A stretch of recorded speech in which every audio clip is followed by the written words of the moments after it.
Happy Tuesday and welcome back to Real Estate Mindset Live.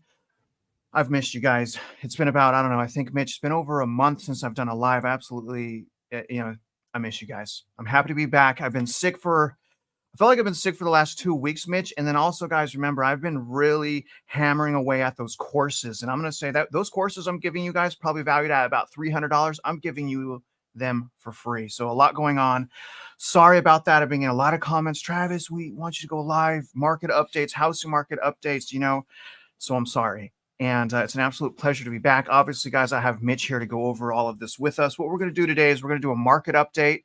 We'll look at what's going on in the market. We'll have Mitch kind of chime in and articulate what he sees.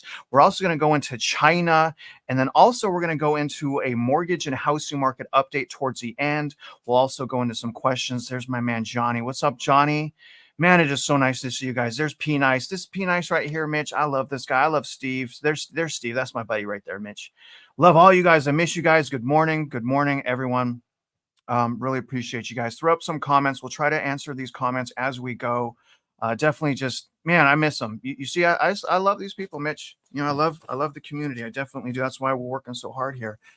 So I'm going to jump in here real quick. But first, Mitch, good morning. How are you, buddy? Hey, good morning. Good. How are you? I'm good. I'm ready to start knocking some stuff out. Anything you want to say before we get started? Not really. I think we'll get into it. You'll see some charts that I put together late last night based on a comment that I made. And the comment that I made was that the Federal Reserve is probably the world's greatest economic mistake. And I put some charts together at 2:00 this morning just to make the point. Yes, I saw that. You are a workaholic. Oh, Noel, it's been forever, man. I can't say hi to these people unless I am live. There's Raymond. There's my buddy Raymond. I told you all was good, my friend. Jason, good morning, man. I miss you guys. Look at, and you get so much love as well, Mitch. Where's Johnny? Where'd Johnny go? Anyways, we're gonna get started right now, you guys. I get yelled at if I don't start right away, Mitch. So let's go in and start our market update real quick here. Here's the market. A little bit, it is up. Not much, about a little less than half a point up. S&P up, Dow up, NASDAQ up. Gold up, pretty much sideways. So silver up as well, pretty much sideways. Crude oil down to under $70 a barrel. Very interesting. Let's keep going, you guys. I'm going to make my way through this very quickly. Now, one thing we've been doing, Mitch, and this is why I love my community. My community, the premise is we help each other grow. All right. And also the premises is not being stuck in an echo chamber. That would really be a disservice to everyone. We need to keep each other sharp and understand what's going on, because it is full of lies, deceit, and manipulation, and people that just want to make a buck off of our misery and off of our confusion. So I love you guys. I will shut up about it. But here's the 10-year. The 10-year tracks residential mortgage rates. And think about it, you guys. Residential mortgage rates went from 8% to 6.2%, and the federal funds rate never changed. And that's because of what you see on your screen, the 10-year. Now, right now, it's sideways. The volatility here just incredible. Absolutely incredible. I don't even know what to make of this anymore, Mitch. I know there's a ton of manipulation, and it's not just here. It's not just the Treasury. It's not just the Fed. It's China.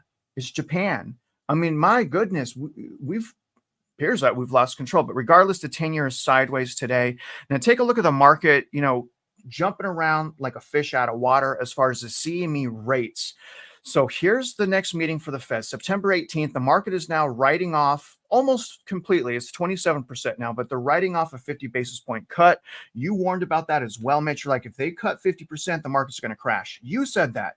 And then meanwhile, the bulls are cheerleading, yeah, lower the rates. And I'm just like, whoa. Don't put the cart before the horse. Stop doing that. But regardless, 73% of the market is now saying only a quarter basis point rate cut. Now, I'm not going to look at anything else because they're always wrong. Now, this is interesting, Mitch. This is something that I've been watching. I watched this for like a year and a half. This is the 5-year break-even inflation rate. A lot of people told me, and something that I learned about the Federal Reserve, other than that they are horrible for us, I've learned that as well. That has been a year-long journey of me accepting a new reality. That was a very painful process that I had to go through, Mitch, understanding the Federal Reserve. But regardless, this is something I've been watching. 5-year inflation expectation. The Fed is worried about the market's expectation. This thing has been well over 2% for a very long time. In fact, since about the beginning of 2021. So it's taken over about about 3 years, almost 3 years here, over 3 years, guys, to finally get the expectations under 2%. And remember, the Fed's goal is 2% inflation. So what we see here is now, I mean, again, this has been violent. This has been hurting us, households, bankruptcies, credit card debt, defaults. This has been hurting us, but thank God, finally the market is starting to get it. Okay, so we're at 1.88% inflation 5 years out from now. That's the market expectation. It's very nice to see that. Now, here's what's interesting. Mitch, you really helped open my eyes here. Here's the reverse repo market. There's a ton of inflation, a ton of liquidity in this account. Right now, we're sitting at $292 billion. We want this to go away. It has not gone away. It has gone sideways. And what Mitch has warned us about and really opened my eyes, no one said this, Mitch, but you basically said that you don't think that there'll ever be any money take. I mean, this will never be zero, right? There will always be some amount of money in this account. Is that right, Mitch? Is that what you think? As long as the Federal Reserve exists. But the point of the matter is, what I'm going to show everybody in a few minutes is going to destroy this entire kabuki theater. Yeah. If you guys don't know what kabuki theater is, it's is it a Japanese art or is it Chinese? Yes, it's it's the art of the illusion, and that's what you see all these people wearing the white masks, and they get on stage, and then they tell stories, but it's an illusion. It's never what you're seeing. Yeah, and they're fancy clothes, dancing around. Nice. Yeah, I get it. Yeah, I just can't remember if it's Japan or China. Anyways, 10-year. Here's the 10-year and the 2-year. We've been watching this for about 2 years, also, Mitch. Now, it first went inverted April 1st. 2022. So finally, we have uninversion. This is the 10-year and 2-year economic indicator of a recession. We are now, again, uninverted. Okay, so we're uninverted. Clock has started. Recession's already here or right around the corner. So again, I wanted to show you guys the market pretty much unfazed, new all-time highs. But again, nothing happening with the federal funds rate. The 10 years manipulating mortgage rates. CME doesn't know what the hell's going on. The market's like, oh my God, we're going into deflation. All right. There's money trapped in the reverse repo market because we have this horrible stagflation situation. Everything is uninverted. And when people talk about, oh, we have this great economy, then why do we have this much debt? If our economy is great, if we're not going into depression, if we're not going to go into depression, if there's not any pain, if we're just fear mongers, then how would you explain this? To me, when you're bullish and you're saying the economy is good, but you're not talking about the national debt, you don't know what you're talking about. You should be fired. You do a disservice to the community. You do a disservice to anyone that is listening to you because you're ignoring the fact that the government is a bunch of reckless teenagers spending on credit cards. Once the credit card's maxed out, they just throw it somewhere in the house. They just throw it. It's lost somewhere in the house somewhere, but they keep doing it. Look at how parabolic the debt is. We're not in good shape. I mean, it's clear we're not in good shape. We have avoided, I don't know how many recessions and depressions as a result of the Fed, as a result of the deficit, as a result of the reckless spending. And we see that as well here, the change in non-farm payrolls, obviously private jobs, full-time jobs being replaced, Mitch, by government jobs. That's never good. I wanted to show a couple more recessionary indicators real quick. Do you want to say anything as I'm pulling up this next piece of information on what we just discussed? No, I mean, that's, like I said, that's all kabuki theater because by themselves, they really don't mean anything because it completely ignores the reality of the debt. So the parabolic chart is extremely important, but the Fred charts, they don't mean anything because when you say that inflation in 5 years from now is going to be 1.8%, really? Based on what probability? Show me the math. In other words, it doesn't exist. It's a byline. It's tagline. Yeah. It's what somebody wants to happen, but there's no mathematical probability in behind it. And we'll show you in a few minutes. I mean, it is pretty emotional out there. That's why we went over that, the expectation, right? Why would they care about expectation and not math? Whatever. But here's another indicator of recession. This is the McKelvey.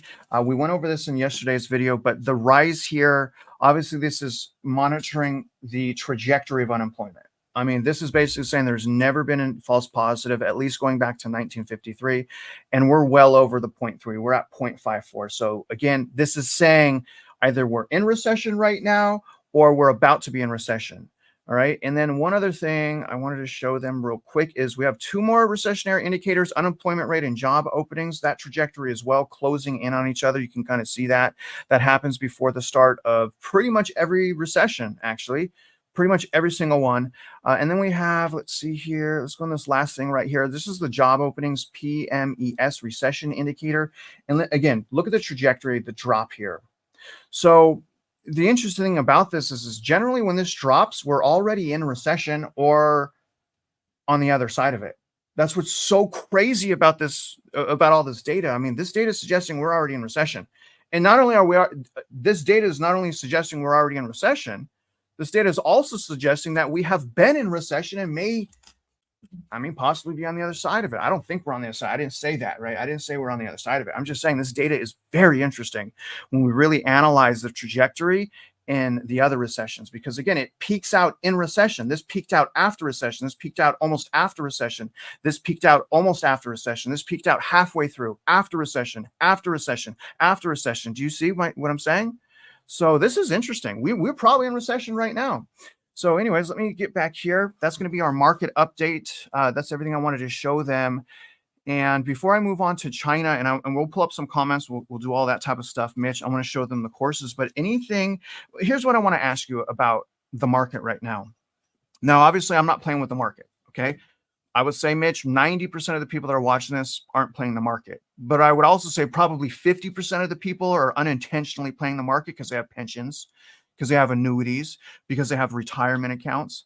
But, with this much manipulation, and I know you say it's dangerous, stay out, right? Keep your money safe. But is there any way, if you had like a whole bunch of money, which I don't, Mitch, is there a way to make money right now in the market?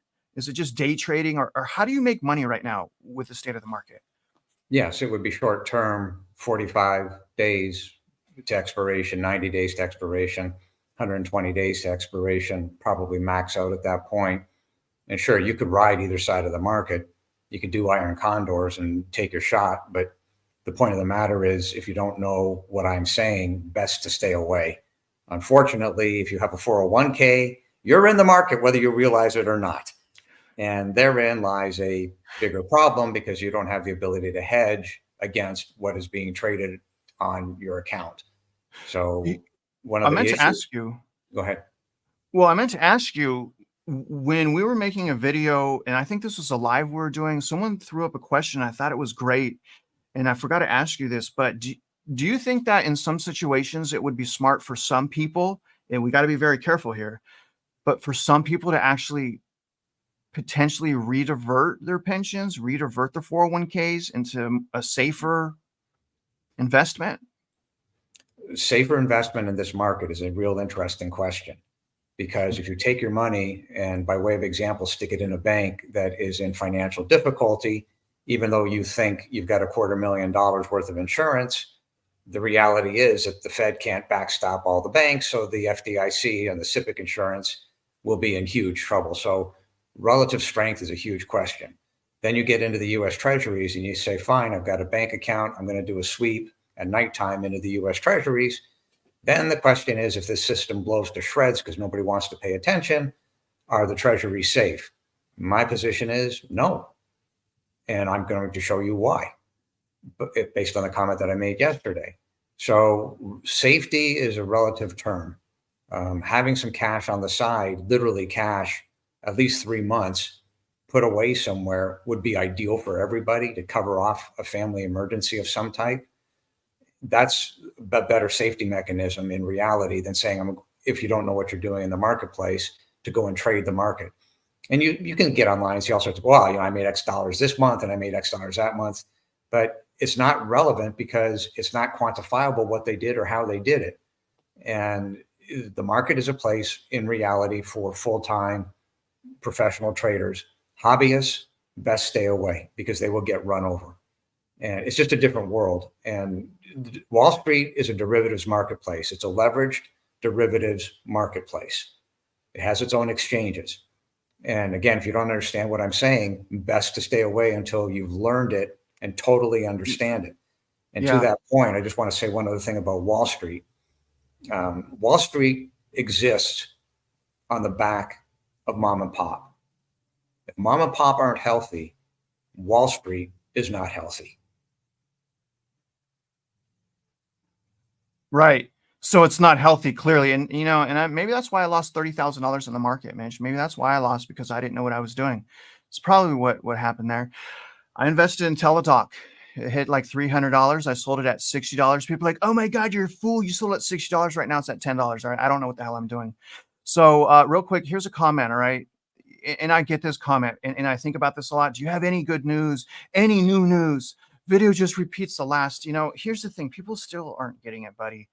People still aren't getting it. It's a process. It took me over a year to process what the Federal Reserve was doing. And I lost everything during the GFC, and it still took me that long because I was raised to trust my government. I was raised to think when I'm sleeping at night, people are out there protecting me. If anything happens overnight, Superman's going to come in. They're going to have a cape made out of the American flag, right? And they're going to come in. They're going to save me. So it hurt. And I will tell you the good news. I think this is important to talk about this. The good news is you. BlackRock, you are the good news because you can make a difference. You have a community right here. You're looking and watching at someone that's telling you the truth. That's the good news. The good news is you're alive. The good news is you can make a difference. And the good news is just one person. That's it. One person. And you can reallocate how you're spending your money. And the other good news is I've done, I don't know, at this point, Mitch, I think maybe 50 videos on courses I have for free to help empower you. And the other good news is you're looking at people. At least we try to love. We try to serve. That's the purpose of life, in my opinion. Although, Mitch, I struggle, man. I struggle. I get petty sometimes, I admit. You know that. Where's Trey at? Scrog, good morning. P nice. There's my man Johnny again. Where's Trey at? I told Trey to be here. Trey just bought a house. He walked into a house with $50,000 in equity. Where's my man Trey at? You see him in there? He's not here. So we're going to go into China right now, Mitch. But before I go into China, let me just bring this up. I want to do this very slowly as we make our way through this video, just to show people where I've been. All right. Again, I've been working on a brand new course. If you're renting right now, this is what I want you to do. People are like, Mitch, I'm renting. How can this course help me? Because it helps everyone. And if you're renting, go to your landlord. Say, hey, landlord, if I save you money on your property taxes, because I know you're paying too much because I watch Real Estate Mindset. If I save you money, will you reduce my rent? Will you reduce my rent? And you can say, guess what? I became a partial expert because I took this course. Will you lower my rent? And then go to your HOA board. If you're renting, go to your landlord and say, I will help you and I will help your neighbors. And I will do it for free so I can help the community. But here's chapter 1. I just want to review the summaries real quick, Mitch, so that people know that they need to go here. It doesn't matter where they're at. Look at all this I've done. This is where I've been, you guys. This is where I've been. Chapter 1, all right? Chapter 1 summary. Property taxes are a crucial source of revenue for local governments to fund essential services that benefit the community. They are typically imposed on real estate, including land and structures. Everyone should know this. Not paying property taxes may lead to foreclosure, okay? That's a huge point we've been trying to make.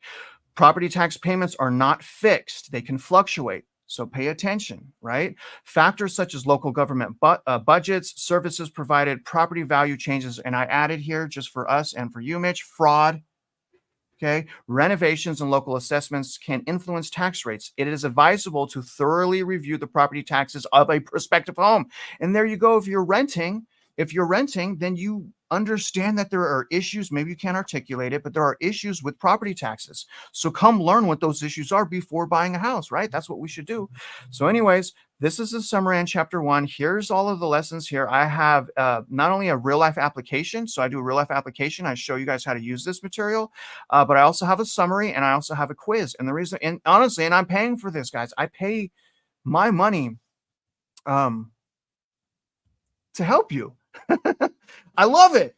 That's my idea of a legacy, make other teachers, right? And you guys can actually teach this. If you're a realtor, if you're wondering how to help the community, if you're a realtor, you're wondering what to talk about next, take the course. You can literally teach the course now that it's, 70% made. Just teach that sucker, guys, especially if you're a realtor. Let's go into China right now before I get roasted in the comment section. All right. So here's a little bit that's going on with China. And Mitch and I did a video yesterday on Europe. This is crazy that this article is even up. This is September 10th. This is from this morning, Mitch. And you guys are going to be blown away from the video that we did this evening. Again, we went into Europe. It is so bad what's going on around the world. But I just want to quickly read this. China is set to trigger global. Sorry for the adjectives that I'm using. and the way that I'm speaking. I know that people want to fix me, Mitch. People want to fix me so bad. And I thank you guys so much for all of the criticism. I thank you. You guys want me to improve. But trigger global meltdown. We're ignoring the biggest story in the world. Holy smokes. That is a headline, isn't it? China is the world's second biggest economy after growing at breakneck speed for decades. Yet now it's in, oh my gosh, are you serious? Oh, is someone who's trying to hack my computer right now? Who's trying to hack my computer? Someone's trying to hack my computer right now? That's dirty, man. That's dirty. All right, all right. Well, okay. So what are your thoughts there? Let me see what's going on here. Um, oh my gosh. Okay. That's not good. All right, I guess we won't going over the China story. It freaking, oh my gosh, it just crashed my whole setup here. China did not want me talking about that, Mitch. China did not. Okay, anyways, it's the second biggest economy in the world. They're trying to spend money. The inflation is killing them. They have a massive housing market crash right now. GDP is out of control. And the article is warning like, hey, that can happen to us. In fact, it is happening to us. And what's happening in China right now is the government has essentially bankrupted the citizens. Okay, and then what I was going to do, Mitch, that was super scary, by the way. I don't know what that was about. I wanted to also show everyone where they were at as far as debt to GDP. First of all, Japan is in the worst shape as far as debt to GDP. Japan sitting at 251.9%. Oh my gosh, Mitch. Sudan, number 2 at 238. Singapore, 168. Okay, so Singapore's right there. Greece, 160. Geez, Greece. Italy, what? 143. Come on, Europe. Come on, Europe. United States is number 6. So I just want everyone to know. United States is not doing too good. So anyways, I had planned to go, into that article, but someone just gave me some type of virus. That was super depressing. They're probably accessing my files right now. But Mitch, I'm going to pull up some comments real quick. Do you want to go into China? And I'm going to pull up a couple comments from users, from the viewers, so you can respond to that. But do you want to go into China real quick while I do that? Well, China is correlated in reality in terms of its debt, as is the United States. Do you want me to go through some of these PDFs and spreadsheets? Yeah, you know what? Let's go through those PDFs and spreadsheets since that's really all with China for right now. And then after we do that, we'll go into the mortgage and housing market update. But yeah, if you want to share your screen, you can definitely do that. So how do we do this? You got to go to settings and then hit share screen. And then let's see here. I'm going to go and look at the market while you're doing that. See where we're at. Okay, so we're flat again. This is insane. So yeah, here's where we're at with the 10-year. Well, under present, I think. Share screen. Okay, here we go. Yep.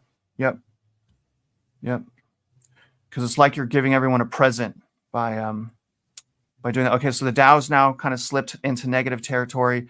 NASDAQ's gone up more. Dow's gone down. VIX is down. Interesting. Very interesting here. Oil sideways. Again, very hard to figure all this out, Mish. Very hard to figure all this out. I'm going to bring up a comment while you're doing that real quick. So here's a comment. Mitch liked the comment right here. Let me see. Let me bring this up real quick. Oh, okay. All right. I got your stuff, Mitch. Let me throw up your screen right now, and then we'll go back to those comments. If you can you zoom in there on that so the viewers can see what that is? Yeah. How's that? That should work. That should work. It's better. It's better. Yeah. Okay. So I created this early this morning based on a comment that I made yesterday, which is that the Fed is probably the worst economic mistake in the history of the planet. And I want to go through why I made that comment. So just for the sake of conversation, this is 36 trillion of US national debt. That does not include the unfunded liabilities. So this is an amortization schedule that you would use on your own mortgage on your own home. It's just that it's pumped up because of the size of the dollars we're dealing with. The annual interest rate is 6.42, not the Fed funds rate at 3.4, which allegedly is what they loan at. There's nobody that can get access to the Fed funds rate other than the Fed and intercreditor agreements. The bank rate number as of yesterday was 6.42. So when you plug in the 6.42, you say it's a 25-year amortization. The frequency of payments are monthly. Well, the monthly payment okay, is 241 billion. The quarterly payment is 965 billion. Travis, this is to your point yesterday when I said it's close to 4 trillion. Well, it's 3.8 trillion, 3.860, okay, trillion annually to service the 36 trillion. And that's just the national debt, right? So the annual tax receipts, according to the IRS, is 3 trillion and 75 billion. You understand the deficit, the difference, the delta is 784 billion. Okay. In other words, we're just short of another trillion. Where's that trillion going to come from? That's my point to all this. So then, of course, up here in this corner, you've got the total payments at 72 trillion. Isn't it interesting at the end of 25 years, the amount of interest paid, assuming this is frozen in time as of yesterday, the interest paid in 25 years is damn near identical to the 36 trillion in the original debt. So let's move off of that one. Here's the US. Just to reiterate that. So to service the debt right now, roughly, with your math here, takes roughly a little less than $4 trillion, Mitch. And can I ask, does that count the unfunded liability payments like Medicare and Social Security? No. Okay, that's what sorry I'm telling for you. This interrupting. is right now on this one alone. This is $1 trillion upside down immediately, assuming it's frozen in time. Right? When was the last time you saw a Federal Reserve chairman go to the government, GAO, any department, and say, stop the spending or we're bankrupt? They've never said it in their entire history. It's basically spend, spend, spend because it's on the back of the taxpayers, but we'll get there in a second. So here's the US national debt. Okay. This is the rule of 72. So I just ran it out at 163 trillion. Mm-hmm. It's actually more than that, but let's, for the sake of conversation between friends, call it 163 trillion. You can see that this turns into quadrillions, right? Wait, by the time you get down to year 20. This isn't trillions, this is quadrillions. Okay. Therefore, you'll see more here in a second. Here's the US national debt. Okay. Starting off, this is just the national, not including the unfunded liabilities. So if you go to year 7, okay, and you're at 6%, you'll see it, I highlighted it. In year 7, right, because the debt doubles. Well, it's interesting that in year 7 at 6%, the amount owed is 54 trillion. Goes up from 36 to 54. If it becomes a 10% cost of money, it goes up to 70. So in 7 years, rule of 72, the debt has doubled. That's crazy, Mitch. That's crazy. There is no math to get out of this, okay? But let me keep going here. So what I did on this one is I said, okay, fine. Let's assume that the monkeys want to keep spending 4 trillion a year. So I took 36 trillion as the base, and every year I added cumulatively $4 trillion. Right now, today, we're 1 trillion upside down, okay? That cannot be paid. There's no revenue to pay it, but we'll get there in a minute. So what happens here is when you do it cumulatively, you add 4 trillion, look at year 5, okay? So year 5 at 6% is 70 trillion. You went from a 7-year double to a 5-year double. At 10%, you move to a 4-year double up of the debt, okay? Damn, after 4 years. 4 years. Yes. I thought debt's supposed to go down, Mitch, not up. Well, what it's supposed to, right? If you have an amortization, that's what I was saying. You've got an amortization schedule, and that's what I'm showing you here. This is the amortization schedule, okay? But this one doesn't have the deficit on it. This is just a clean amortization schedule. Okay. What the government has done is reversed what an amortization schedule is supposed to be. They have compounded and cumulatively created this problem right here. There is no math in the US government to back this out. And I even sent you a chart on a separate email that shows how bad this situation is. So in reality, you have 143 million taxpayers, according to the IRS. That 143 million taxpayers owes, based on this debt load, over $1 million. Okay. That can't be paid back. Where are you going to get that $1 million, just for the sake of conversation, from every single person that's watching this video? From every single, all 143 million can't pay this back. Well, they'll try. Property taxes one. I mean, you can't do it. If you literally said, we are the government, we are literally going to steal every single house out there, you still can't hit it. Do you believe they'll ever pay back the debt? No. No, this is going to have to be what's called a workout. The workout needs to occur now rather than letting the market wake up and blow it to shreds. It's the equivalent of putting the U.S. government into like I said, it's a workout. You can call it a Chapter 9. Okay. That is a lot of debt, Mitch. And let me see. Are you done with that? Are you done with your screen right now? Yes. All right. So here's a comment right here. Let me see if I can zoom in. Right here, actually. Okay. So I think this is a comment you're talking about. When Mitch makes very serious comments, like the Federal Reserve was the single business mistake in finances ever. That was a good comment, Mitch.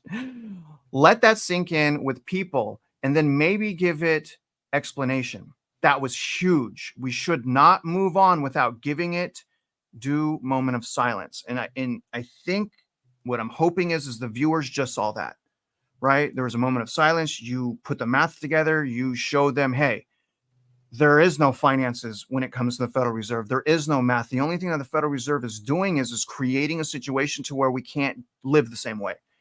Something's going to have to change because they ruined our way of life. Go ahead, Mitch. I want to make the point because you brought it up. Somebody was saying, well, but it's the same video as yesterday. No, it's not. None of these videos are. So I want to point out to everybody that when Travis and I are doing this is live. This stuff isn't rehearsed. Travis didn't see these charts. And if he did see them, he certainly didn't have the time to study them. So every time we come out, and it doesn't matter whose video, whether it's Chris Martinson or George Gammon or Travis, there's something different on every single one of these because I do not know what they're going to bring up. That's one of the beauties of doing this. It helps keep me sharp, frankly. But over and above that, there is something different on every single one of these videos. And it was that comment that when I got up early this morning, I said, okay, wait a minute. You're right. I need to show somebody what this really means and why I've been jumping up and down on the TAC for the last month. And this is why what you've just seen there says this cannot be paid back. These are not my numbers. These are my charts. These are my spreadsheets. But I didn't create this debt load, right? U.S. government did. And they did so on the back of mom and pop. And like I said, if mom and pop is sick due to the economics, Wall Street is sick. And therein lies the problem. Yeah, man. And honestly, I mean, we could show them multiple data sets and multiple graphs. You didn't have to do that math that you just did, but I appreciate it. I mean, because you know what? But I also understand, Mitch. I mean, it is hard to follow along. It's a painful journey if you realize that you've been lied to your whole life. So I just think, for me, what I'm telling myself, just be patient. Especially with the people that are so loud, the people that are shaming people, like those are people we still need on our team. Because to me, it's like us against the elite. And so the more that we can unify, even the petty people, every single person, so I'll do my best. And also, big props to you for taking the message to as many people as possible. I mean, Mitch has been on George Gammon. I love George, by the way. Was it Peak Prosperity as well, right? With Chris? Yes. Yeah. I think that Robert Helms is coming out today with the real estate guys. There's several things in the works as well, but this has to keep going. And to that point, the more people that push these videos out, wherever you can push them. There's been a couple links recently in Twitter, and I'm not on Twitter, so I'm not able to follow it. But if these videos can even be pushed to Elon Musk's account, this thing will grow where it needs to grow, and it needs to grow quickly. Because if we don't get in front of it, we're all going to get run over. Yeah, I agree, man. I mean, you just keep doing what you're doing, man. I told Mitch, like, I'm sorry I'm not out there pushing like you. I've been back here trying to help with the apathy with these courses. I don't know what you think of me, but sometimes I don't know. I feel like I overwhelm Mitch with text messages like, Mitch, what about this? What about that? I've been so overwhelmed trying to figure out how do I teach people in 50 different states, different levels of understanding, different levels of goals for home ownership. How do I teach all those people how to fight the Central Appraisal District?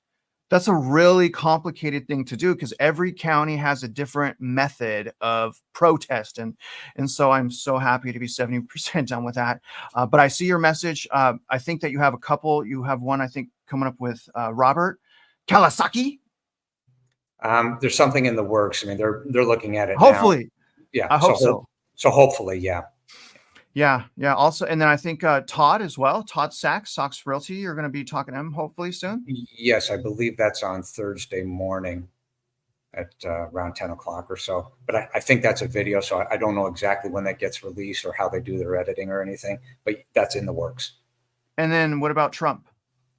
Well, eventually, there's a few people that we're working with out of Florida who happen to know some people, so we'll see how that goes. But that, at the tail end of the day, is really where this needs to go.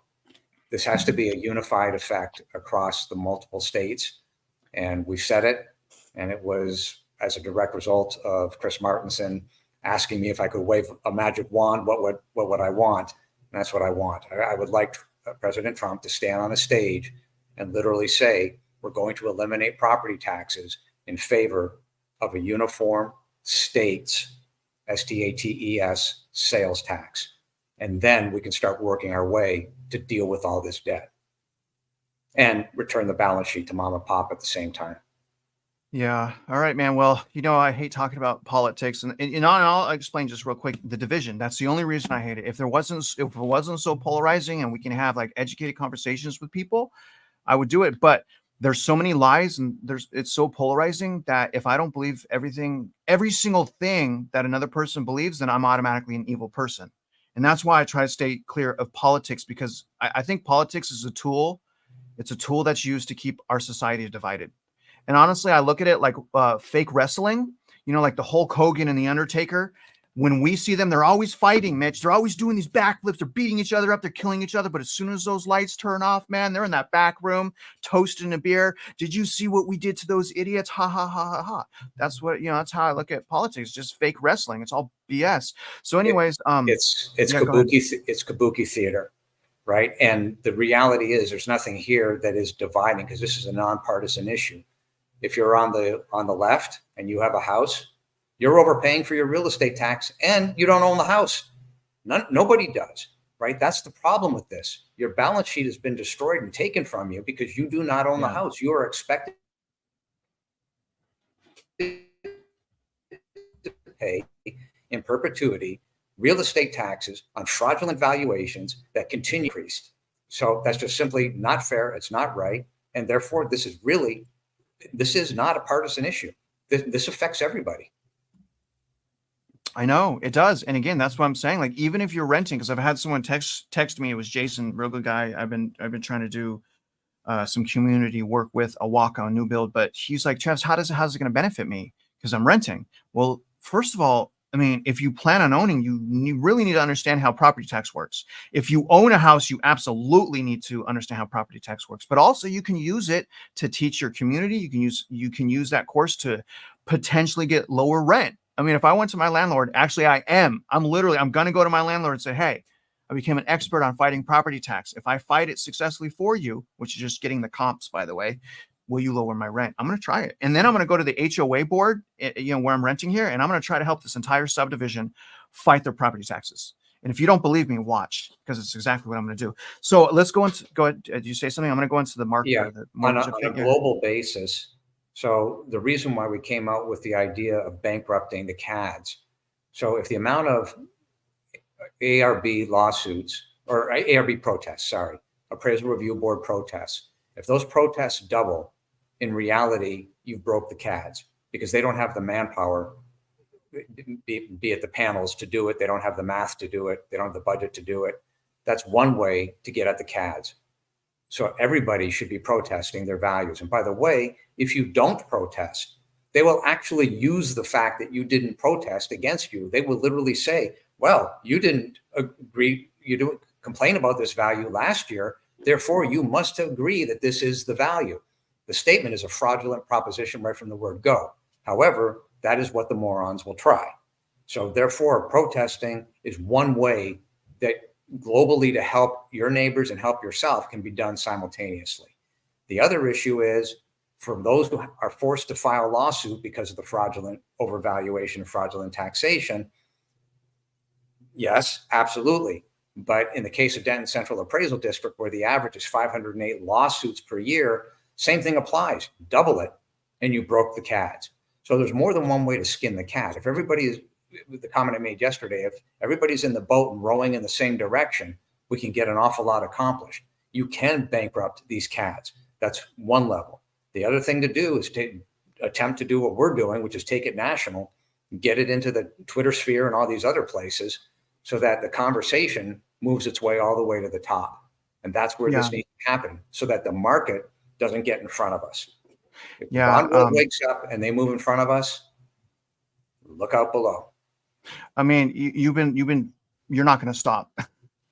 I know that about you. So I expect to see you on that stage at some point. Now, here's a comment I wanted to throw up here, because I think this line of thinking is very dangerous. And I think that, thinking this way is really doing a disservice to people. So this is a comment, and I'm not putting anyone's, this is just a comment. I've heard things like this. Todd Sachs says eliminating property tax ain't going to happen.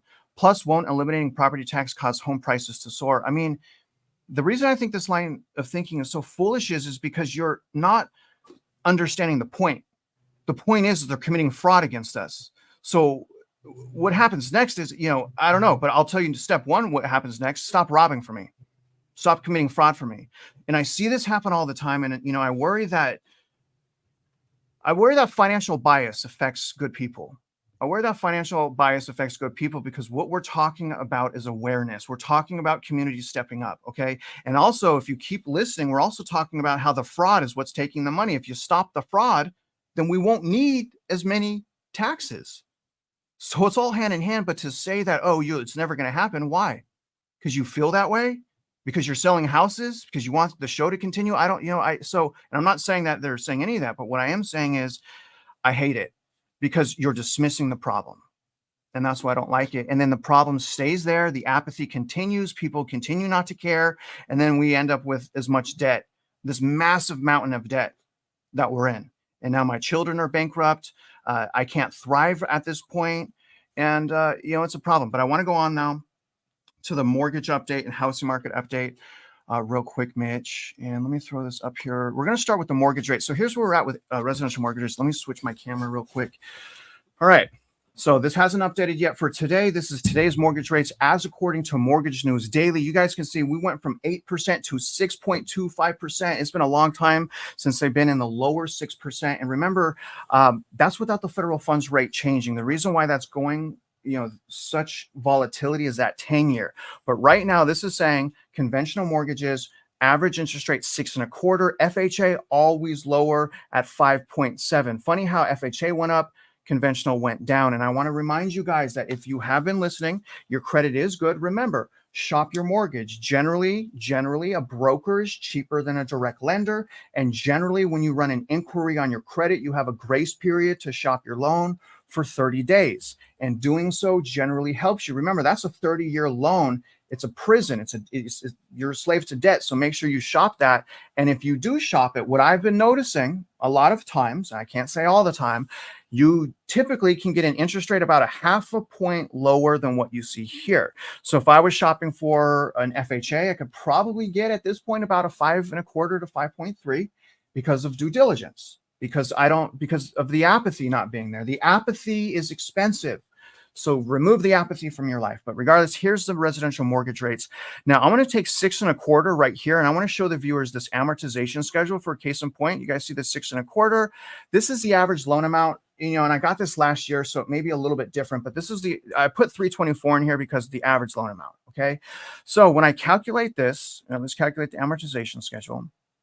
Okay, so you see the total amount in payments. And here's the thing. I want people to own houses. But I'm saying right now is probably one of the worst times in history to own. And if you wait and work on your purchasing power, you could probably get a much better deal right around the corner. right? Much better deal right around the corner. I mean, we're already seeing that in some markets, sadly, not all markets, not even half of the markets, but many markets, almost all markets have slowed down at least. But regardless, $718,000 back. Your real interest, guys, is $394,000. Your loan amount's $324. The interest is $394, which means your interest is over 100%. Your interest, guys, is over 100%. So anyone that tries to shame you, and you guys will see it in the comment section, people try to shame us into buying an overpriced house. People try to shame us because we're renting. People try to shame us because they think they're further ahead, but half these investors are drowning in debt. Half these investors are just shaming us without the answer. If you're going to shame people and you're not going to give them a solution, then you're a little bit evil, in my opinion. I mean, if you're going to shame some people, tell me how to improve at least, right? If you're going to beat me down, tell me how to get back up. But regardless, you guys, the first year, all right, the first year of mortgage payments, all you do is you pay your loan down to $320,200. You pay less than $4,000 back towards your principal, which means if in the fifth year, okay, so before 5 years, if you guys pay $22,000, actually about $21,000, you guys save over $100,000 in interest. You guys would knock out each of these rows of interest by paying down your principal because of the way the amortization schedules work. And then another thing, I like to tell people, if you just put a little bit of money extra towards your mortgage a month, all right, so about $150 a month. Okay, so say you're going to put $150 extra towards your principal a month. That's not that much. $150 is not that much, okay?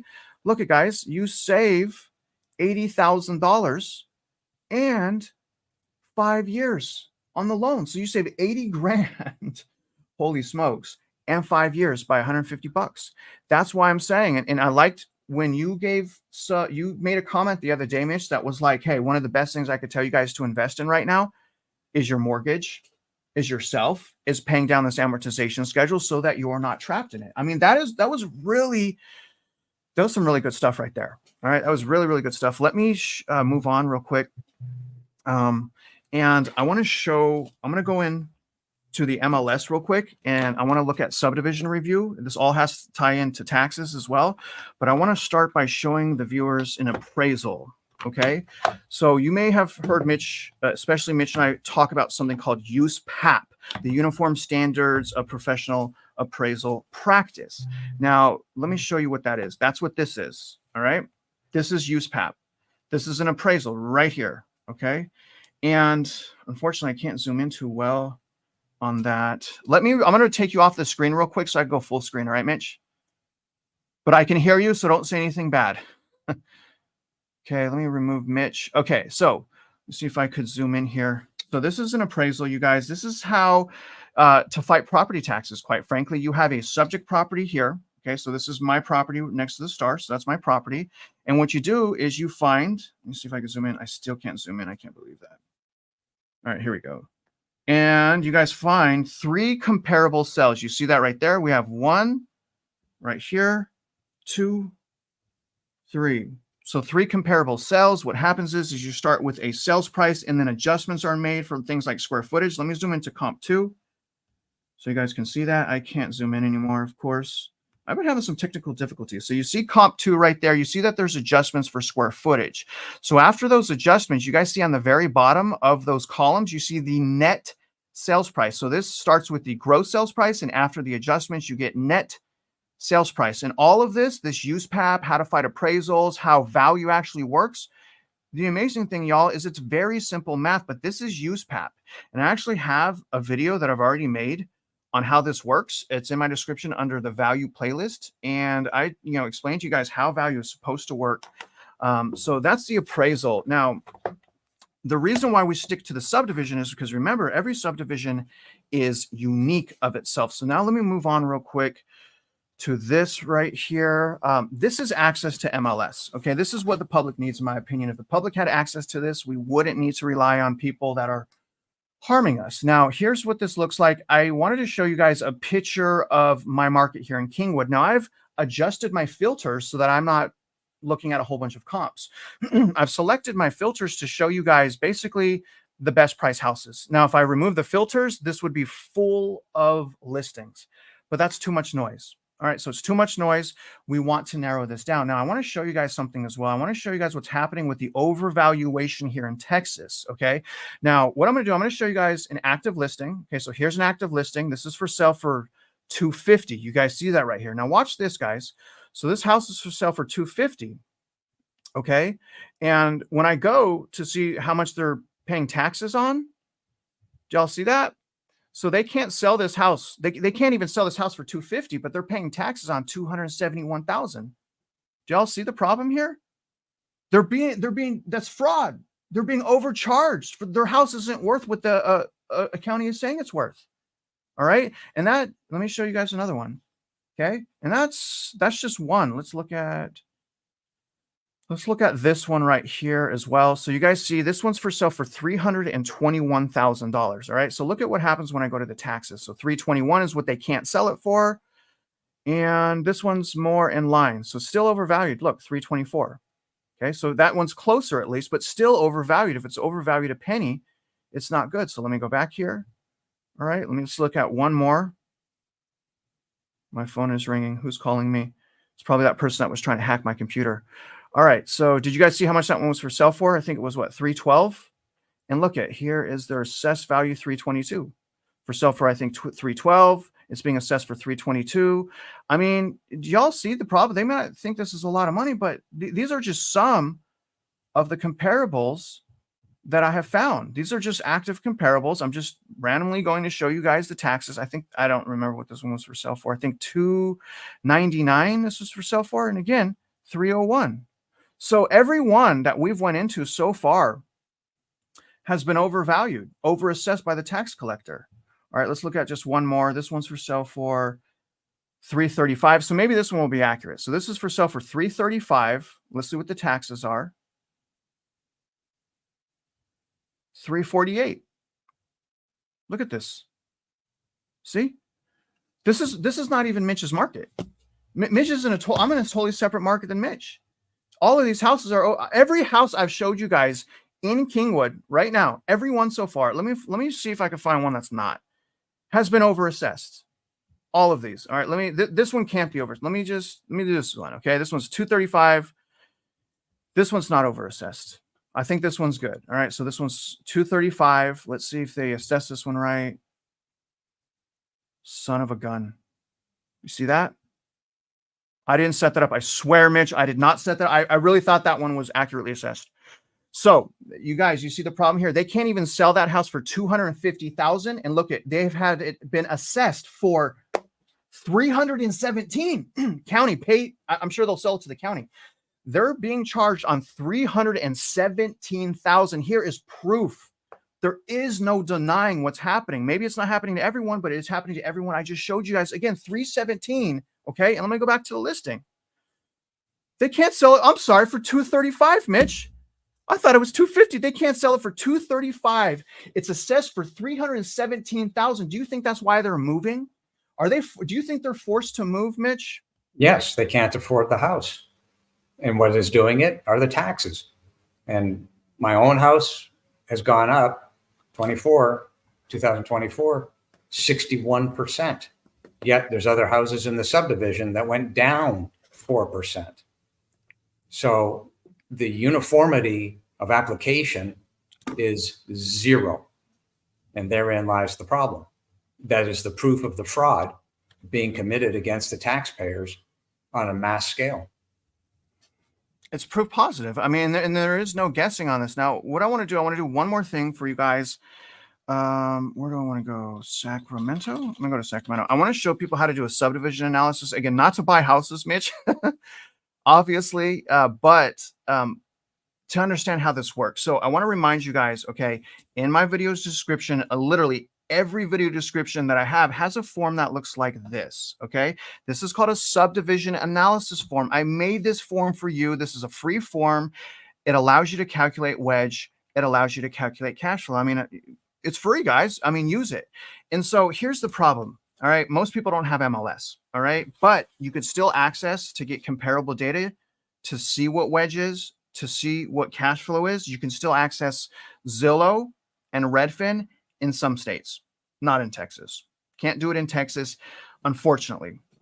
But I want to show you guys real quick, if you are in a disclosure state, how to do this. Okay. So this is Zillow. This is California. California is a disclosure state. And all you have to do a subdivision analysis without a realtor, without accessing MLS. Okay. This probably doesn't have everything, is you zoom in, okay, to the subdivision. You see this draw tool right here? All you do is you hit that draw tool. First of all, let me change this. I'm going to go to sold. Okay. So let me apply that. I'm going to go down to more, and I want to make sure that I have 3 years of comps. See how it's 36 months. Okay, good. Apply that. Say I only want to look at houses. So let me just apply just houses. You see how I'm filtering this, you guys? So I have 3 years of comps for SFRs. Is that crazy or what? You guys can do this. And then when I hit this draw, y'all see this draw tab right here? Let me hit that draw tab. And all I got to do is draw around. Oh my gosh, you can't even draw around the subdivision.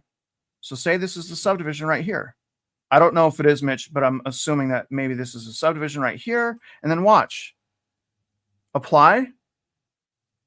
Boom. See what I just did right there, guys? You see what I did right there, guys? You don't need to be victims. You just need to not have apathy. So now that I've selected only comparable sales in the subdivision, because remember, it's about subdivision, I can start adding all of this up. Now, the way that I sort this is I sort it by, where's this, newest, okay? Which means most recently sold, right? Because I want to make sure, see, here we go. So I only want to add up all of the comparables for 2024. You see that? 2024, sold 2024, it says up there. So I would add all the 2024 together, and then I would go to 2023, and then I'd add the 2023 together. So I'm going 2024, 2023, 2022. I'm adding all that. See, look at now I'm on 2023. And what I'm doing, I'm adding the sales price and the square footage. And then I'm dividing by the number of comps to figure out what the average square foot was in the year that I'm researching. Now in my market, I go back to 2021 and 2020 to figure out if something has wedge or not. I do not use the last year. I think if we're using comps over the last year, it's going to be difficult to understand what's going on. That's why I use in my market in Houston 2021 and 2020 averages. And I want you guys to know you can literally do the same thing. And if I wanted to, Mitch, I will print this map out right here. If I'm a consumer and I'm like frustrated, I will print this map out right here and I will label it. I'll put $125 a square foot in 2022. And then this subdivision, $130 a square foot in 2022, right? And so that way I'm in charge now. I don't have to lean on a stranger. I don't have to lean on a realtor to help me. I could take control. So that's my little, that's my little rant. Oh, we got some super chats. Let me throw up these super chats real quick. And you look like you're chomping at the bit right there. You look like you're chomping at the bit. Joshua. We got a super chat, Joshua. Thank you, my brother. You guys know I'm full-time now. I'm a 40-year-old full-time YouTuber, Mitch. Oh my gosh. I don't even know. Like, people are like, what do you do, Travis? And I just like, nothing. What do you do? What's your credit score? You fighting property taxes, huh? How many courses have you made? Right? That's my response. All right. So Joshua, thank you so much, brother. Do you think the government will use or perhaps have used a crisis to distract the American people, focus on real issues such as economic depression or housing affordability? I want to just give my 2 cents, and I want you to give your 2 cents, Mitch. I not only do I think this is 100% accurate, what is so crazy to me, Joshua, is what I've started to realize. And it's funny. I went to go visit my son in Boise, and I watched a film called the Napoleon film. I don't know if you saw that, Mitch, Napoleon. But there was a scene in Napoleon where the elites got together and was like, we have to lie.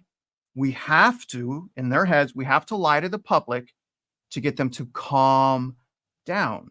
So not only do I know 100% that is 100% what they are doing now, the other thing is that's been going on since the beginning of mankind. So the only difference now is they're just better, allegedly, they're better at doing it. And that's why, again, I just showed you Zillow. I showed you that draw tool so that you can see it's still fraud though. But at least you guys can make some progress. Mitch, what do you think here? The answer straight up is absolutely. And those who don't study history are doomed to repeat it. So empires collapse. The Roman Empire collapsed. Constantinople collapsed. Things collapse. I mean, it's not unusual. Argentina, Venezuela, Cuba, and they collapse for one reason. So it's actually a combination of two elements, but one reason. That's debt and debauchery. And that is where we are. So what you end up when you have those situations is just like what Travis was saying, is kabuki theater.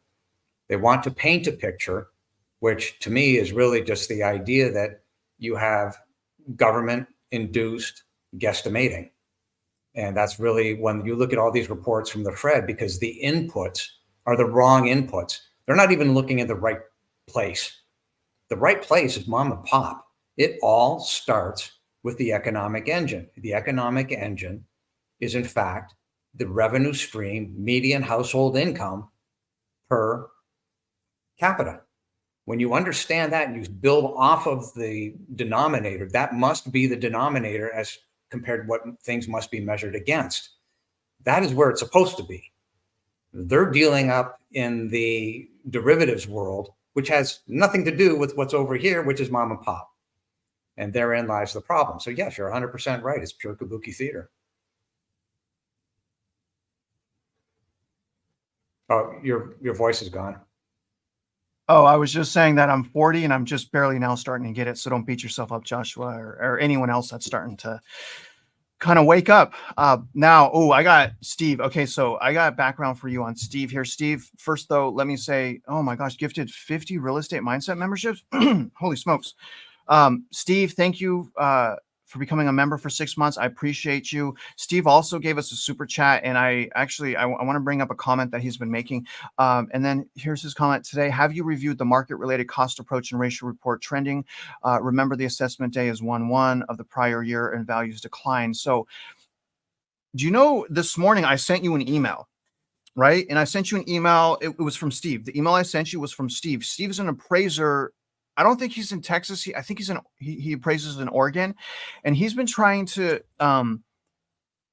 reiterate how the CADs are coming up with value through mass appraisal, right?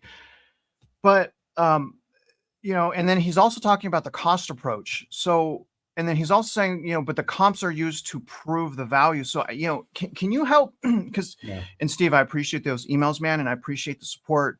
I think what you're saying is accurate, but again, the main things here, the fraud, the way that we're able to protest, at least here in Harris County in Texas, we have to use comparables, and what trumps everything that anyone says about the appraisal process for homes is standard deviation.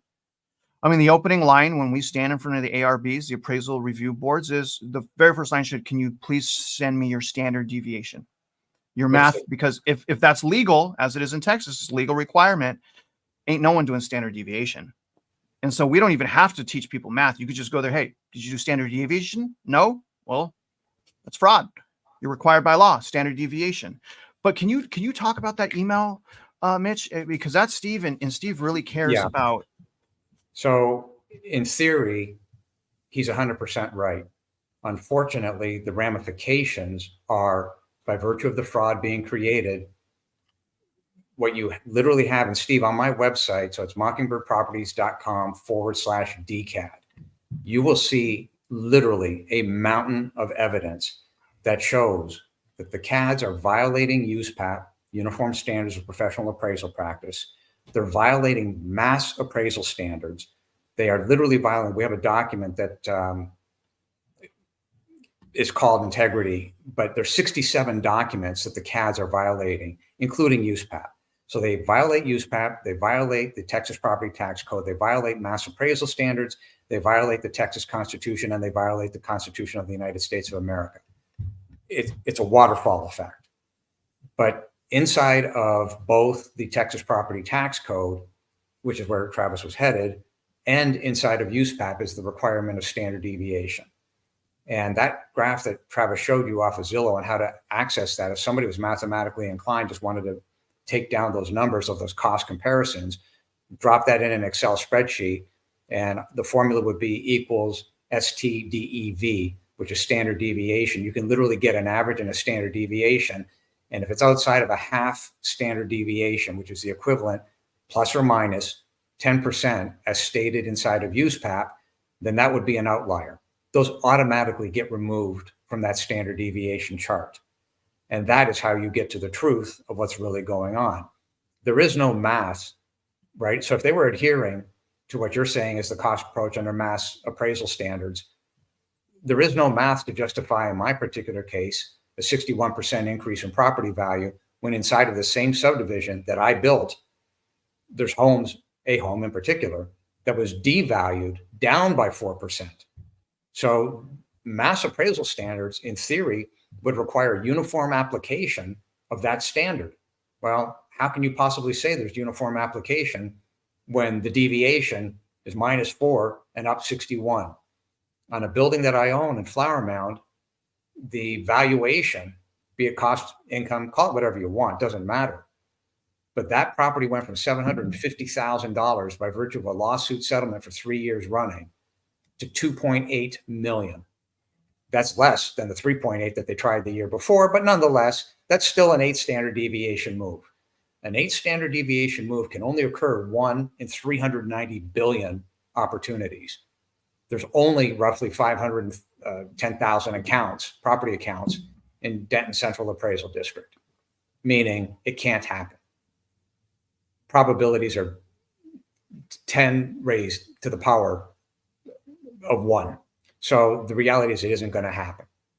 The point being that tells you that they are completely avoiding anything having to do in law. And the reality is no appraisal, central appraisal district that we have seen, and now we're up to one person in every 48 states. We have yet to see a central appraisal district that is adhering to the law and is in fact doing appraisals as required under the law. They're completely ignoring it. That's why we're here. That's why we're doing this. We have a case clearly to prove fraud. And it's not just about suing on the fraud, but you can sue the individuals for creating the fraud. So it's not just suing the CAD, but those people who are responsible for this that signed an oath are in fact committing third-degree felonies. That's why we're here. I got good answer. I got a couple more comments to throw up, super chats, but this is good. This is why, just why. How do we know if our houses are overassessed if we're not selling? Well, going back to Zillow, if I look at all those comps, okay, you have to do the math. Okay, first of all, but if those comps are under, like the value of what the homes are selling for are under my assessed value, then it's overassessed, right? So that's just the simple way for me to say that. So look at your assessed value and then go on active MLS. And if the houses are trying to be sold for lower than your assessed value, it's a for sure problem. It's probably a problem anyways, but it's a for sure problem in that case. So I hope I explained that right. I thought that was there's another way. Yeah, there's another way to do that. Yeah. Tell her. If you look at the median household income, your median household income, and you literally create your own amortization schedule, your median household income. So let's say your income is $109,000. Well, that $109,000 means you can afford a $296,000 house at max. If they come in at 350, 375, 4.25, you've got a problem, right? Because like I said, the denominator must be the median household income. That is the economic engine. All this other stuff is just hot air. And that's how you know that you've got a problem. And people in your neighborhood would have the same problem. It doesn't necessarily pay to sue on $100,000 difference in house valuation. However, if 4, 5, 6 people have the exact same problem, absolutely every one of you can be a plaintiff in the exact same lawsuit. And then you can go tackle the CAD. Well, I mean, I just showed the viewers every listing I pulled up was overassessed. Every single one. The last one was overassessed by $70,000. They're trying to sell for $235,000. It's assessed for $317,000. I mean, how are you not killing that family? It's overassessed by over 30%. And so if they're forced to move from the county's fraud, it seems to me that the county should be liable for that, Mitch. And it goes even further in that we had a few videos back that outlined the problem at the Tarrant Appraisal District. So the Tarrant Appraisal District stood up, this is about 3 weeks ago now, and said, okay, we're going to freeze these values. Never mind, we're not going to talk about the fraud, but we're going to freeze the values, okay? The following week, they were lined up like jets on a runway, where all the school districts saying, no, you cannot freeze the values. You must continue to raise the values in perpetuity or we are bankrupt. At which point I chimed in and said, listen, you're bankrupt today. Never mind the bonds that you want to raise tomorrow. And that's what you're starting to see in these numbers that we're pushing out. That stuff that I did this morning on those PDFs and those spreadsheets, that math can't be paid back. I defy anybody to explain to me how this is going to get paid back, and they can't. But there's no math. Exactly. It's an impossibility. I want to move on to a couple things that we've been up to, but I want to give a couple shout outs. Wendy, you didn't have to do that. Do not send $50. Save that money, girl. I appreciate the support from the bottom of my heart. I wish you would have given us a message of, thank you so much, Wendy. I wish you had a question for us. I feel guilty taking that money. I feel guilty. Thank you so much. Also, P Nice just gifted 50 membership. P, you are a machine. This guy right here, Mitch, I love this guy. I see him all the time.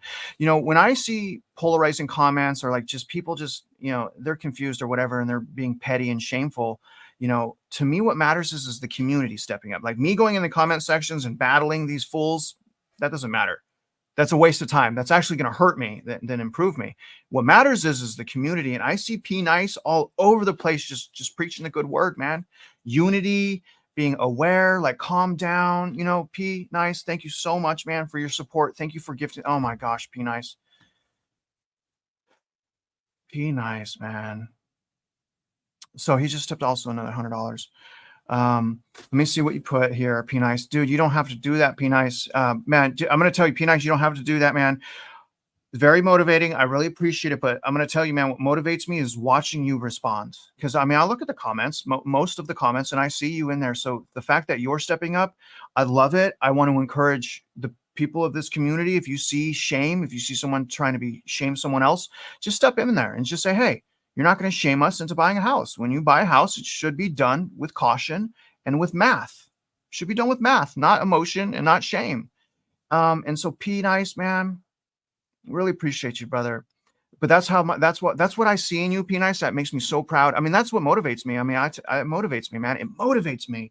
And I need it sometimes because remember, P Nice, I told you I didn't go to school like for this. I stumbled upon this.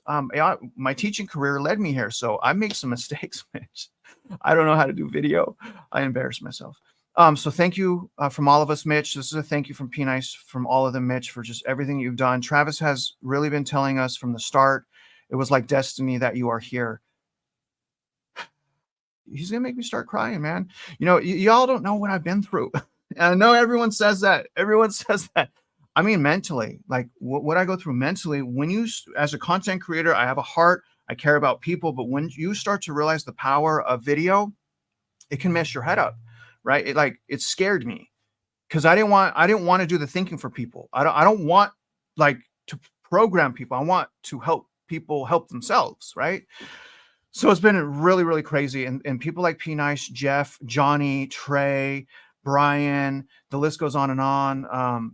Just all these people help keep me going. And I want you guys to know that I am not here without you. The love is felt. Thank you. And just without the $100, but Travis is really, P, stop.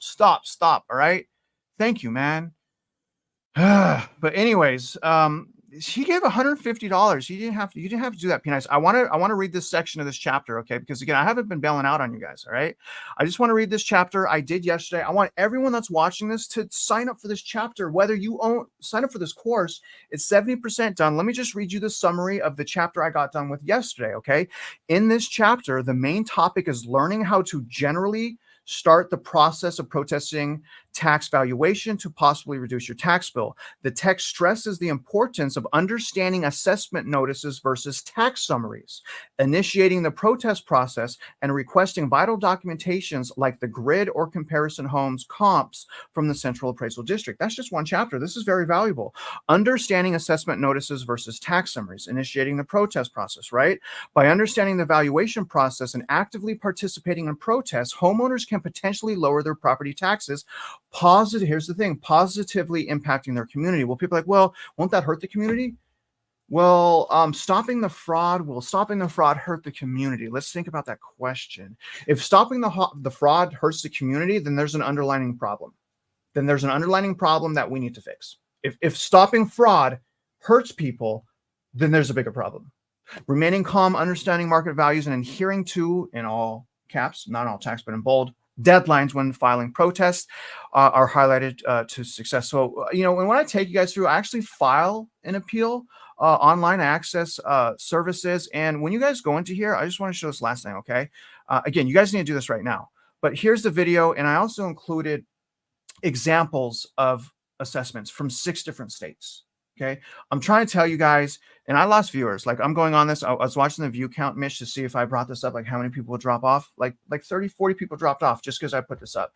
I hate the apathy. There's one thing that makes me more depressed than anything. It's the apathy. It's people that don't care. Because I did this when I was sick. You know, I'm doing this for free. I'm putting my heart out there, and I just want you guys to do well. I mean, the only purpose of me doing these courses is for you guys to succeed. Think about what I'm saying. The only and I'm paying money on top of that. It's the reverse, right? I'm not making money. I'm losing money, but my spirit feels good. My heart feels good. I feel like I'm doing the right thing. And that's good enough for me. So take it. It will be in my description in this. Mitch, anything you want to add so far? I think the ability for people to push these videos forward, you can pick whatever video that you personally like, but there really is something in every one of these for everybody out there. There's 144 million single family homeowners. And as far as I'm concerned, every single one of them should be seeing at least one and or two of these videos, regardless of the source where they come from. Because at the tail end of the day, what we've locked onto here is truly a fraud that's being committed on a mass scale. And the inflation that you're seeing in the marketplace, so inflation is a tax, and quantitative easing creates inflation. If A equals B, and B equals C, then A equals C. The point of the matter is they're one and the same. And therefore, all the inflation that's been created and all the damage that's been done to your personal accounts, including the inflated value of your home, has created a tax that you should not be paying, that nobody should be paying. And therein lies the problem. So what we're really saying is the value of your home should be such that there is no tax on it to allow you to build a balance sheet over the 25 or 30 year period, so that when you retire, that home is bought and paid for. The savings, even if you said, okay, just for the sake of conversation, it was $2,400 a year. If you took that same $2,400 a year at $200 a month in clips and simply bought an index fund, not stocks, nothing else, just bought an index fund, it's going to go up, it's going to go down. But over 30 years, due to positive drift, you'll end up with pretty close to $1 million right there. So you got a house that's paid for, and let's call it close to $1 million in cash, ready to roll when you decide to retire. That's a balance sheet. What they have effectively done by creating a tax in perpetuity is strip everybody's ability to have their own personal balance sheet by owning the dirt under their feet. And therefore, eliminate property tax in favor of a uniform state's sales tax. And then we can start nibbling away at this excess debt that's been put out there and figure out what those solutions are. Well said, sir, as usual. I want to talk about this real quick. Wendy, I see you, Wendy. Dang it, Wendy, I see you. I see you, girl. I see you, girl. Why do you want me to feel bad? Where's your message, Wendy? She didn't give me. All right, I want to just talk about this real quick. This is from Legacy. I think that this is very important. My state has a tax value and assessment value, 2 different numbers. Now, here's why I brought this up, Mitch. I noticed when I was doing my research on Google and I was looking at tax assessment notices, he's not wrong. There are some notices that it's super confusing. Instead of market value, it has assessment value, and then it goes to taxable value. What matters is, I'm just going to say this right. Who cares? Assessment, taxable, market, who cares about any of that? What you need to understand is where did they get the number from? And that's usually they start with the market value. That's why I don't even want you guys to focus on assessment value. Assessment value is like the taxable value. Unless it's in a certain county, then it's not. Then the taxable value is the taxable value. But it all starts with generally with a market value. And I don't want anyone to get confused about all this value, No, market value. How did you get the market value? Comparable sales. Some people think it's a cost approach, bulk, whatever. They have to support the value, at least where I live. They have to support that value. And I want to tell you guys, part of these people that have been reaching out, I think it was someone from, was it the Alaska? No, it was Washington. Someone from Washington had sent us a protest form. I'm pretty sure it was Washington. And the protest form read that you have to prove them wrong. Like they were saying, if you protest these property taxes, you're guilty until proven innocent. And I was reading that. I'm like, the nerve. I'm like, y'all already can't explain the math on how you're coming up with value. And then you're going to bully me and shame me into standing up for myself. So it's pretty ugly. It's pretty ugly. So in other words, legacy, I don't want you to get confused. There's a starting value, and then generally after homesteads is your assessment value or taxable value. The way that these grids work, super confusing. Part of the course is calm, be calm, right? So take that course. It will help you because at the end of the day, 1 + 1 = 2. 1 + 1 does not equal 27. So we just stick with the math. We keep it simple and we do the best we can. Real shout out real quick. Wendy, happy Tuesday, Wendy. Where's my message, Wendy? Thank you so much for your support. You don't have to do that. I want to know, Wendy, you have no consumer debt. You have plenty of money saved. You're an expert in your housing market. All right. But I really appreciate that. I really appreciate that support. But it is not necessary. But thank you so much. Mitch, I want to say one thing, though, just going back on where you were with the assessed versus the market.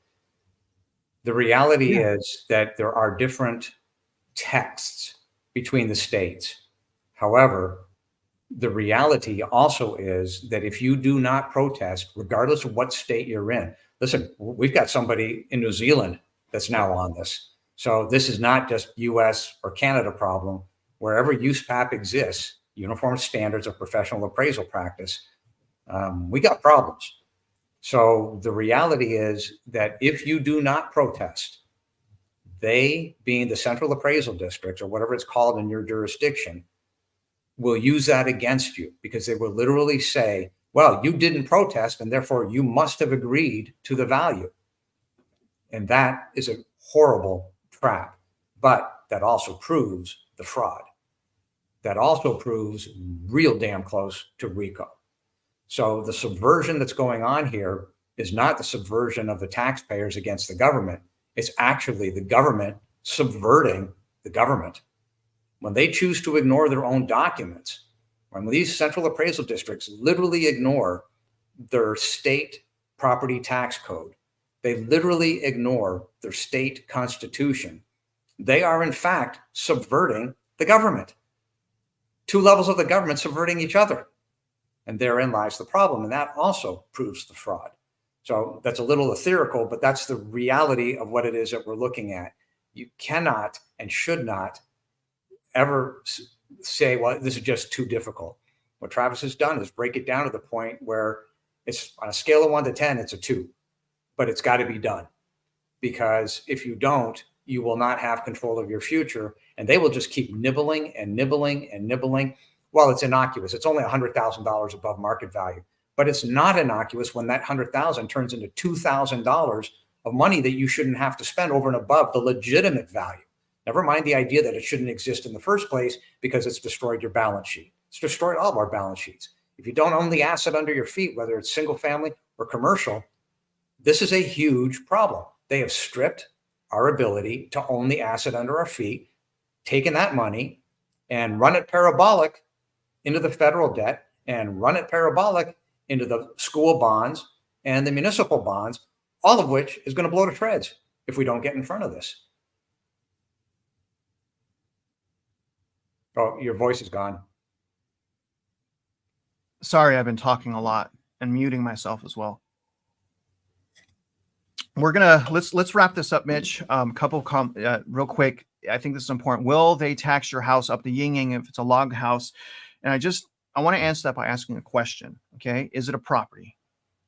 Because we're talking about property tax. We're not talking about log cabin tax here. We're not talking about condo tax. We're talking about property tax. And to answer that question, and I'm not making fun of you, you should tell us that. You have to be able to tell us that, because I don't know what your house is assessed for, right? So remember, look at what they're assessing your house for or trying to tax you on, and then match that up with comparables. Not everyone is going to have like a $70,000 difference, but the point we're trying to make is absolutely no one should have a $70,000 difference. And I just showed you guys 4 or 5 properties at the beginning of this that were overassessed, and we know that because we have active MLS, so we can see you can't sell your house for what they're charging you taxes on. That is massive. And then again, where would they get the money? Who cares where they get the money? Stop committing fraud. Let it fall apart so that we have deflation, so that we can afford to live again.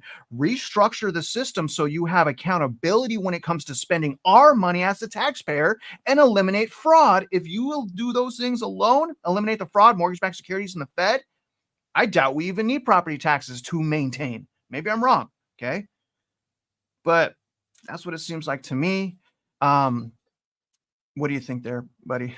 What do you think, Well, Mitch? 16th Amendment to the U.S. Constitution says that you cannot tax an unrealized gain. You can only tax income.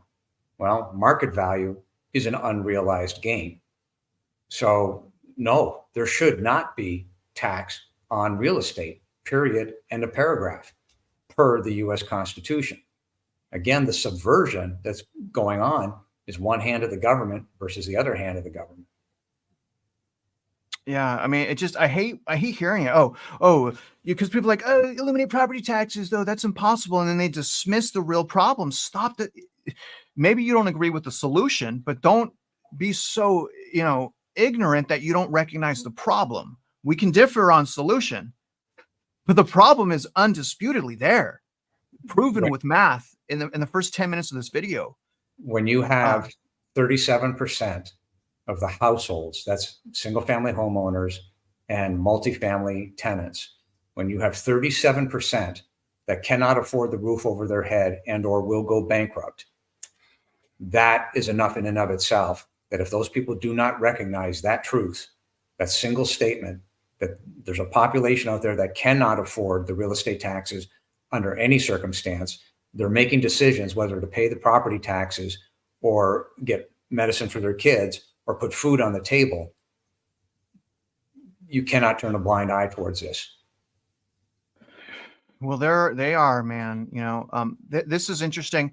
I want to tell the viewers, so Mitch and I both of us are like no talking politics, right? Like both of us, and not because we don't have our beliefs, but because, again, going back to the division is just such a virus for our society. That's why I don't even want to touch it. But I thought this was a silly comment, right? This is quirky, because ultimately Mitch doesn't. He wants help people. He wants to fix the problem. So whoever can best do that, right? But regardless, Jungle Book is issuing you a challenge. I wouldn't bet against Mitch, but is Mitch able to get a hold of Trump before tonight's debate, get him to eliminate property taxes? You going to be able to do that, man, before the debate tonight, Mitch? Before the debate, no. Is that our eventual target?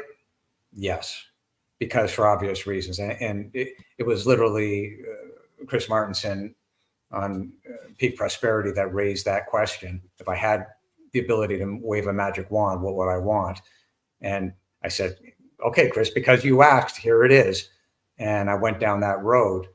But yes, I mean, where I was last Saturday puts me fairly close to an awful lot of people that can make these kind of decisions. And we're at a point in history where this is a really serious problem that can be addressed. My goal is to get it addressed before the market addresses it. As I keep saying, if the market jumps in front of us, there will be no stopping this. And here's my mission, right? I'm like, you know what, Mitch? Knock him out, man. You know what I mean? Like you go fight those Goliaths, the huge giants, you take out that fraud. But in the meantime, brother, I'm going to hold back. I'm going to work on the apathy. I'm going to help people. If you can't succeed, well, we're going to have an army of people trying to succeed by getting them bankrupt. Because if we bankrupt the cats, it will force a reaction from the government. It will force the government to be transparent within reason, and it will force them to make change. That's why the bankruptcy.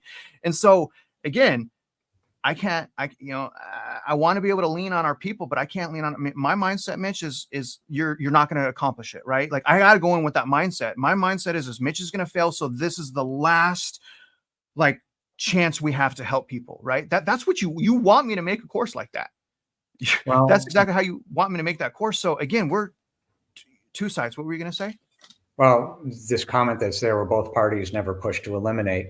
The statement is true. And even the attorney on George Gammon, that's Robert Barnes, raised that issue that there are going to be people that are absolutely going to push back against this.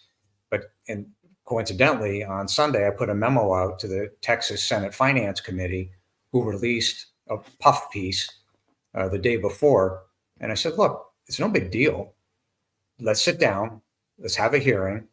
I'll give you an hour. Let me make my presentation with all the documents and all the math, and I'll answer for as long as you want me to answer any question you want me to answer. I'll be there as long as you'll allow me to be there.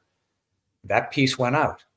We also offered to Denton Central Appraisal District to have a debate, take 15 of the best orators you've got. We said the same thing to the Texas Comptroller, take 15 of the best orators you've got against little old nobody me. Let's sit down and have a debate. I'll buy the cappuccinos. But the reality is they probably won't take me up on it. But here's the point. I'm agreeing with you that they will fight in order not to do this. However, recognize they have no defense. The law is the law, and that's what we are literally doing at the appellate court right now. We're simply asking the appellate court, does the law exist or not? If the law doesn't exist, say so. If the law does exist, which is exactly what they're going to say, and they're going to say, what the hell's the matter with you? Of course it exists. Okay, fine. Then we're going to get put back in the original court, and every stitch of this evidence that we've got on the website is going to be put into the record. And that will point to exactly who is doing it, who is responsible, how it was done. And as I keep saying, they have no defense. So you can hide all you want, but the evidence is out there. These videos are out there. That's why we're doing it. So the reality is, don't talk. I'm happy to go. Texas Senate, you want me? I'll be there tomorrow. All right, two more comments. I'm going to end with this comment. Like, are you afraid of retaliation? So we'll get back to that here in a minute. Because I don't know about you, I think about that. But first of all, this is my buddy right here. This is Jason. I've been talking to Jason. I've been trying to get to. I'm so sorry, Jason. First of all, thank you for the support, and I'm sorry I haven't had the time to get back out there. I mean, and honestly, I think about that, Jason, because me and him were going to go. I was going to do a video with Jason. He lives here in my area, and we were going to go to some new builds and walk it. Jason and I, but that was like the next day I met you, right? And I was like, Jason, like and that's when I actually, when I went out to do the whistleblower video, when I went out to you, I drove out. Remember that? And we interviewed. Remember, I went to your office. We interviewed the whistleblower. Can you hear me, Mitch? I can. Okay, so do you remember me going out, right? To okay, but I had to cancel on him. I canceled on him to go out there because Jason was like, dude, it's way more important. You go undercover what's going on. Don't worry about it. We're just going to BS. But again, I mean, it just shows the community. And I wanted to take this as an opportunity as well to apologize to anyone that's been reaching out to me. Again, the courses, I am drowning on these courses, guys. It is so important to me to do that. And also, I want to apologize to anyone that was hoping that I would represent them to purchase a house. I've had a few people reached back out to me with pre-qualification letters saying, okay, here's my pre-qual letter. Here's a house that I'm interested in. And I haven't been responding to those emails. And the reason is I'm not going to represent anyone yet. It's just, I'm not going to be a part of it, guys. I showed Mitch, I was like, Mitch, you see here, I just got a text from someone that says, I want to buy a house right now. I'm like, you see, I told you I can walk away from a $10,000 commission. Do I need the 10,000? Yeah, I need the $10,000. I got 4 kids, man. I need that money. But I'm walking away. So for anyone that is expecting me to represent them, I got to tell you guys, I can't do it. There's too many more important things to do for me to get back into sales and start leading people off a cliff. And then also, Jason, let me read this. I might know someone who has a connection to Trump. I'll see what I could do. There you go. You got someone. Jason, I want to respond to that. So yes, please. And thank you. However, I want everybody to understand that, like I was saying, the amount of people that this is a nonpartisan issue. So if you think about it for a second, let's just say we'll split it down the middle. We'll say half and half. But can you imagine the millions of people on the left when they understand that their money is being stolen and how, and we've stated it, we've proven it, we've laid it out on the website. So if those millions of people understood what was going on, how many of those millions of people would literally say, that's it, we've had enough, we're going over here? And that is the point of all of this, because this is truly a nonpartisan issue. Everybody who is involved in real estate, if you own a single family home, you are being decimated. Your balance sheet has been destroyed. Your ability to be able to retire has been destroyed. And the only way out of this is to return that balance sheet power to mom and pop. And when they understand that, instantly they will switch, because they're going to vote their pocket. I meant to say that. I am so sorry. I meant to say that, but I got so stuck on the community. I forgot to mention that but F the left. Here's the thing, Jason, like I hear you. I understand both sides, and I'm not going to, he probably already knows, but I'm not going to tell you who I'm going to vote for out of respect for people. I'm not going to do that. But and here's why I have an issue with saying like F this or F that. It's the people behind the scenes that are screwing us. It's not necessarily the people up front. And then also, like, what if someone votes the left or even the right because their mother needs insulin, or it's a medical thing, or it's like something that you would understand as a human being? I mean, like, we don't know why people vote. And you can't have two people represent all the issues. You can't do that. It's impossible. And so I love you, man. You know that. I appreciate you looking out. I appreciate everything you do for our community. I just think, and this is a challenge to myself, we got to do better at pushing people away, because again, like Mitch said, this is an everything problem. And also, Jason, we can't forget that some people just aren't awake, right? Some people just aren't awake. And if you are, that's great, but we have to let them come on their own accord. And anyways, man, I mean, I really appreciate you. Yeah. I also want to say back to Jason, I left my home country, which is Canada, over this type of nonsense. So I've been around long enough that I've seen it on multiple levels. I've been thinking this way since I was 7 years old, and things have only been more solidified. I could never have done what I did here in the United States had I have stayed in Canada. And that is a direct result of a guy like me is very much frowned upon. I am 100% capitalist through and through. And I know that I am the monkey in the middle. I am only as good as my tenants can pay rent. And what I'm seeing out there right now is that they cannot. We have quantified that 37% of them cannot.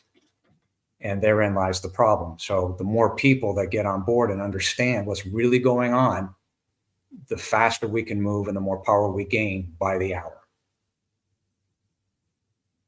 Big facts right there. And that's the point I was trying to make as well. We got another comment. He's like BS. And he's saying because I had to cancel on him. And what I was, yeah. Cause I told him before I told you, Mitch, before I agreed to come down to you, I talked to Jason first, cause I had committed to doing something with him. And even though I knew how important the story was, I still talked to Jason first, because again, I committed to him. And once he gave me permission, he's like, dude, just go. I went. But I had to talk to him first, because again, I mean, I feel bad, Jason. I'm so sorry, man. Like, you got to give me some more time, dude. I am just trying to hang on. These courses, you know, I got 29 videos done for these courses. It's free. It actually cost me money. And so what you guys are going to see this week is me try to like do more videos so that I can catch up again, because I've lost money over the past 2 weeks, and I bought a solar generator. I won't even go there. Jason, thank you for your support. Now let's keep going, because we're in this for an hour and a half. P nice. Dang it. P nice. Okay. I want to end on this question, but P nice, thank you, man. P nice is a baller, dude. He donated $160. P nice, dude. I love you, man. But you don't have to give us money though. I want you to know that. If Mitch is from Windsor, does he represent the Detroit Red Wings? Do you represent Detroit Red Wings? No, but my accountant back in Canada actually used to own the Windsor Spitfires. So really? Yeah. Okay. P nice, thank you, man. Stop. Okay. Stop. I appreciate you though so much. All right, let's end on here.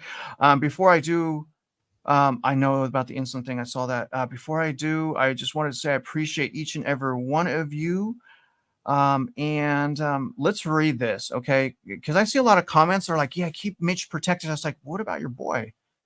You know, what about your boy? You know, I'm scared too. Like, at least Mitch has probably got more guns than me, you know, like I'm pretty scared. Let me see this real quick. Look at this right here. So it's a two thing. I mean, it's and this is, see what Charlton is saying here. That's the apathy. That's the freaking apathy. I ask Mitch all the time, like, what's stronger, the fraud or the apathy? Like, the apathy is people don't care. The apathy is people keep their head in the sand and they keep charging up the credit cards. It's a double-edged sword. But anyways, we're gonna talk forever. I want to get back to that comment. Here's the comment. Okay, I hate to think this way, but do you guys worry about all the retaliation? There's a lot of money on the line that's being collected fraudulently. Do you ever worry about that, Mitch? No, because I keep saying I'm more than happy to appear at the Senate. I'll go anywhere, right? Denton Central Appraisal District. I believe in the First Amendment. They are entitled to speak their piece, and the public is entitled to state their piece. And that's why I've offered, if anybody wants to sit down, we'll find a stadium somewhere that'll hold several thousand people. We'll sit down and we'll have a debate. I'll be at one table and put 15 people at the other table. In the case of the Senate, you got 31 members of the Texas Senate. Fine, let's go. It's no problem. But they won't do it because they don't have a defense. And that is, at the tail end of the day, the huge problem. When you look at those numbers, it really comes down to, you broke mom and pop. It's that simple there. That's a fact, right? And then you look at the debt load, both on the local level, which is your state, which is your city and your school taxes. And then you look at the federal level. Both of those charts have gone parabolic. There is no defense for that. That cannot be paid back. So therefore, instead of people taking sides, here's an idea. Let's sit down, recognize the problem, right? If you're a drunk, you have to say, I'm a drunk and I need help. I'm offering to anybody that wants to sit down with me the opportunity to say, we recognize the problem. Let's sit down and work on it together, and we'll get out of this mess before the market makes that decision for us. Because when the market wakes up and sees the debt load on the bonds and they say, crap, we're not going to get this money back, they're going to sue everybody in sight, and this thing is just going to come unglued, and at which point nobody can stop it. I mean, the Federal Reserve can do the same nonsense. Well, we'll just print more money to get out of it, except they will cause hyperinflation. We're at that point now because, as you've seen in those charts, it can't be paid back. So is it something to be worried about, retaliation? No, because underneath the hood, they know what they've done. So all we're doing is pointing it out. We also know what you have done. And we're more than happy to sit down and talk it through to the point where both sides, even the people that have committed the fraud, can literally say, okay, we've got a problem and we've got to fix this. Otherwise, the rats will eat the rats, which is what's happening with subversion. That's the comment that I made. One hand of the government is subverting the other hand of the government.